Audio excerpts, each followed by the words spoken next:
Darker Shade of Magic by V.E Schwab. This is a fantasy fiction read, and it's the first book in a trilogy. So I just finished book By one. the way, I think fantasy is always fiction. Okay, but see, the reason I specified is because if I said just a fiction book, I feel like that's way too vague. Okay, You so know, fantasy. that's a So fantasy. Yes. fantasy. Okay, I see what you mean now. Okay, Yes, it's a yeah. fantasy book, also categorized as fiction. But anyway, first of a trilogy, and I think this one's a little older, and because Katie recommended it to me, and she said she read it like 5 or 6 years ago. Um, but I'm on the second book now, so I'll just do spoiler free for the first book, and it is a fantasy book that involves magic, and it's set in London primarily. So in this world, there are basically like four Londons or four worlds, and there's like red London, gray London, white London, and black London. And each one has varying degrees of like magic available. Each society is kind of different, but has some of the similarities. And there are people called Antares that can travel between the worlds. There's only two. And so they work for the palace, and basically the king gives the Antari a message, and he goes in between the worlds. Can't take anything in between them. It's not allowed.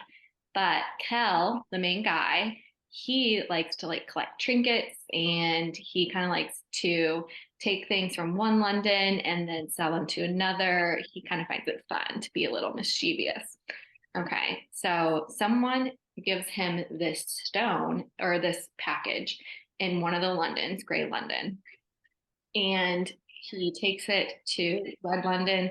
It starts this big whole um, domino effect of issues, and he ends up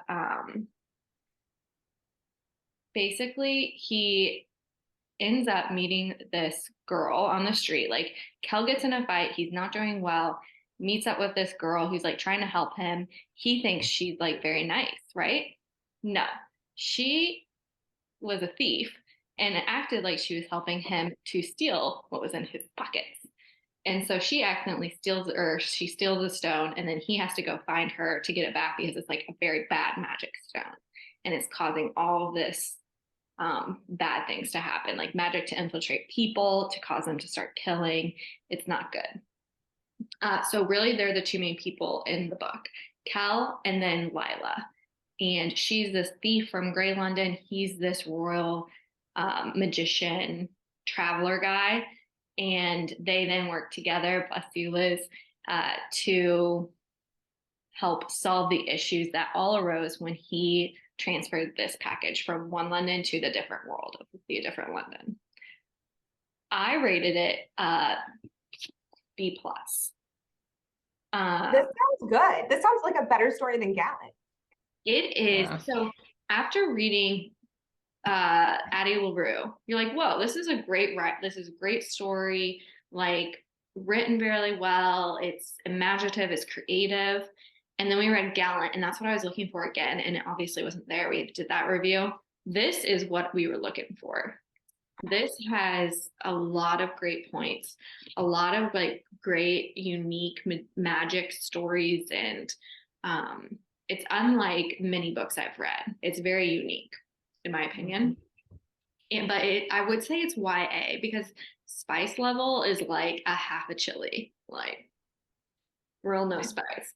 But I will say that they kill people very easily. Like Delilah kills people, she'll like stab them, whatnot, doesn't care.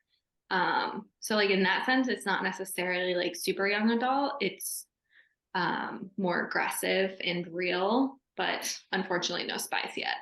At least not in the first book. This sounds Yeah. good though. I would highly recommend it. I think that you too, especially like if you like Harry Potter sort of thing vibes, Mhm. but V.E Schwab's style of writing, this is a fantastic read. And I'm on book two, so and I really like the second one still. So, but I don't know how I'm gonna feel about the whole series yet. It kind of reminds me of like the Six of Crows world a little bit, like when you Yes. described. Oh, yeah. Yeah. Yeah, very much so. But it's like fun. It has Like one of the Londons has a lot of magic. So like the way that they use magic when they're like fighting or like they have like some like street market sort of thing. It's really cool what she describes and how it's like integrated into their worlds. So I would definitely read it. I'll add it to my list. It sounds good.